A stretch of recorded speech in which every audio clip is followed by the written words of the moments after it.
throw out a big number, see what happens. If somebody balks at it and says that's way too high, you've at least done the right thing and figured out what the top of the market might be. Most founders are shocked at the market will pay for their product. And especially if you're a first-time founder, you almost feel like guilty or greedy asking for certain numbers. But ultimately, for pricing, you really have to understand the business value that a company is getting by using your product. So I'm Ben Brook. I'm the co-founder and CEO of Transcend. We are a data privacy infrastructure company. We help other businesses encode privacy rules across all of their technology. We're helping them comply with privacy laws and really adopting the spirit of privacy and giving consumers far better control over their personal data. We're backed by Excel, Index. We're now a Series B startup. I think the biggest challenge for us, like many founders, were finding that first product market fit. As a founder in the weeds, you're like so excited about this thing. You think like, we've got it. This is gonna land. People are gonna love it. Nobody wants to buy it.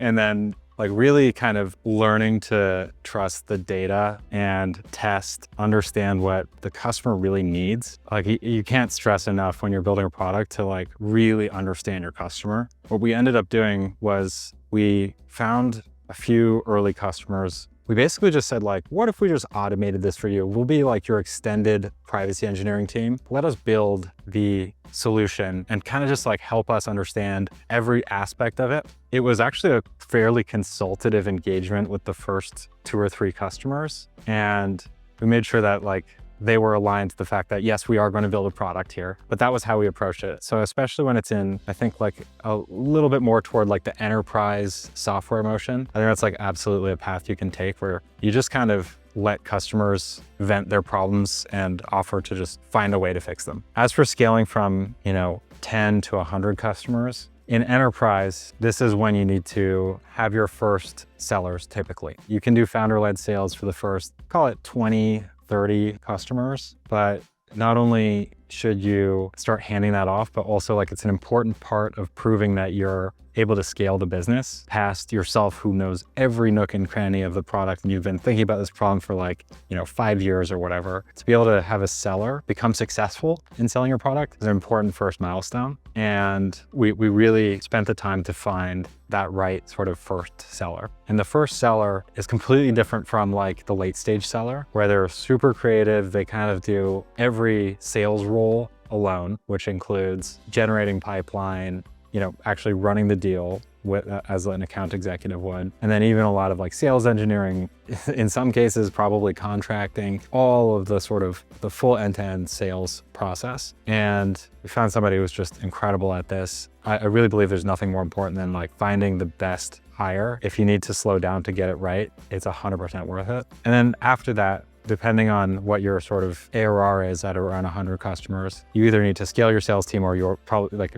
if it's way up market, you probably already have. But in any case, being able to scale a sales team really is about, if you don't have a sales background, like you should find a sales leader. It is such a huge subject with so much expertise that it is one of the things where you need to find a great leader who can do all of the right pieces of like building playbooks, breaking out the sales process with like sales development representatives, account executives, sales engineering, revenue operations, and so forth. There's a whole organization. And that sort of meta process is very playbooked, but not something a founder should do. They should absolutely find the best leader that they can. That's really the sort of like 0 to 10, 10 to 100, and beyond.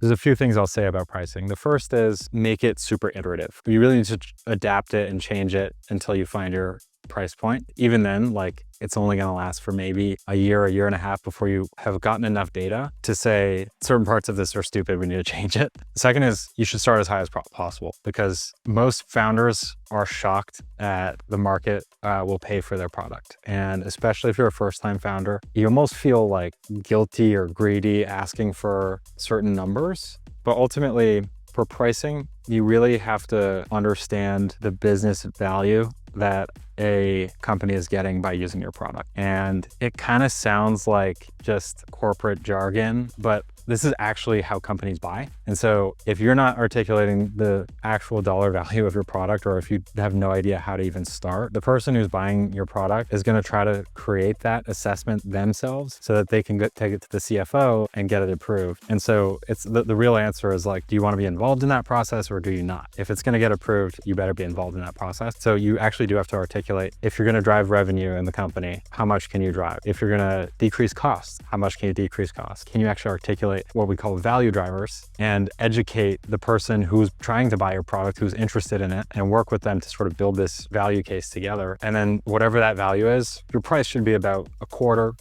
one third of that, so that they get the ROI number on top for the remaining 3 quarters.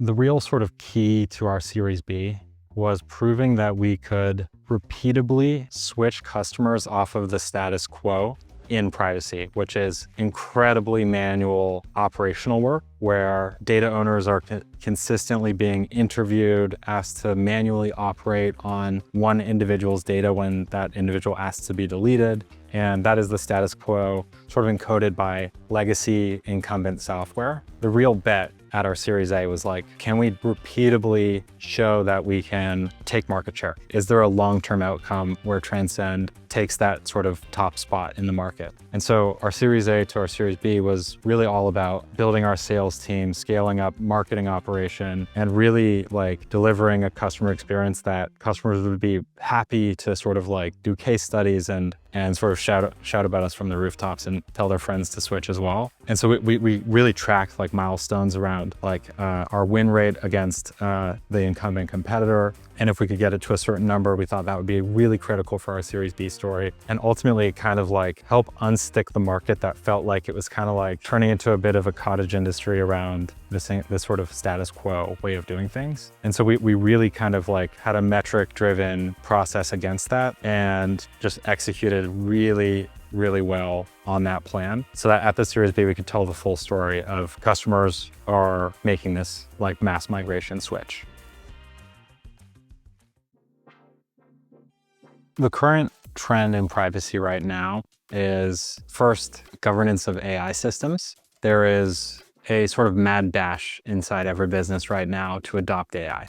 And part of that is compiling all of the data into a format that can be leveraged for the purpose of AI. For those who are technical, these are like vector databases and building embeddings, but there are very few guardrails around any of these systems and the way that, you know, perhaps personal information may be processed. On one hand, there's the way that personal data is being used in AI systems. And then on the other, there's the way that AI systems may be impacting individuals. So like bias and harm, fairness, particularly when AI systems are being used for decision-making. And so the most recent kind of landmark regulation was the AI Act in Europe. Many businesses are trying to understand how they're using AI, put processes in place around ensuring that the right guardrails are in place or that they've appropriately assessed the impacts of using that AI. And so that's certainly a current trend in privacy today. And one of the effects of that, a lot of the people who became like the chief privacy officer are going through a title change and sort of role and scope change to also be the owner of AI governance. And a lot of companies are saying kind of like, while we're at it, let's make it like everything digital governance, all regulatory policy, all governance of our systems short of security. And that has been like a big sort of industry shift. The customers and the buyer, the people that we sell to are undergoing just a massive sort of change in scope. And so that's a really important trend right now. And then like every day there's something in privacy that's like, wow, that's a really creepy thing. And like, or there'll be a data breach, or there'll be, you know, something that is like always driving the news. You know, the news, Meta sunglasses, for example. It took about like 3 days for someone at two kids at Harvard turn that into a system which can like literally just find people's online profiles as you walk down the street. It's just like overlaying their like name, LinkedIn, job title, just by facial recognition. So there's like all kinds of crazy stuff, just like in the daily news. But categorically, the shift toward AI governance and this broadening sort of superset of privacy.